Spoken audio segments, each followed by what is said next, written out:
ಯೋಗದ ನಂತರ ಪ್ರತಿಯೊಬ್ಬರು ಕೈಯನ್ನ ಉಜ್ಜುತ್ತಾರ ಮತ್ತು ಕಣ್ಣಿಗೆ ಪ್ರೆಸ್ ಮಾಡ್ಕೋತಾರ. ಸೊ ಯಾಕಂತಂದ್ರೆ ಈ ರೀತಿ ಕೈ ಉಜ್ಜೋದ್ರಿಂದ ಬ್ಲಡ್ ಸರ್ಕ್ಯುಲೇಷನ್ ಸ್ಟಿಮ್ಯುಲೇಟ್ ಆಗ್ತೈತಿ. ಏನು ನಾವು ಈ ರೀತಿ ಕೈ ಉಜ್ತೇವಲ್ಲ, ಕೈ ಉಜ್ಜಿದಾಗ ಕೈಗಳಲ್ಲಿ ಶಾಖ ಉಂಟಾಗ್ತೈತಿ.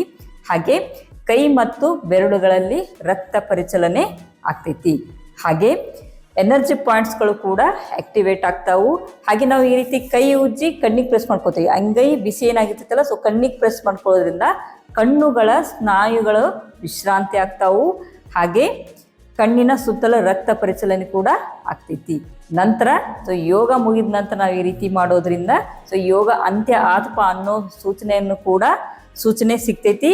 ಹಾಗೆ ನಮ್ಮ ದೈನಂದಿನ ಚಟುವಟಿಕೆಗಳಿಗೆ ಮರಳಕ ಸಹಾಯ ಮಾಡ್ತೈತಿ.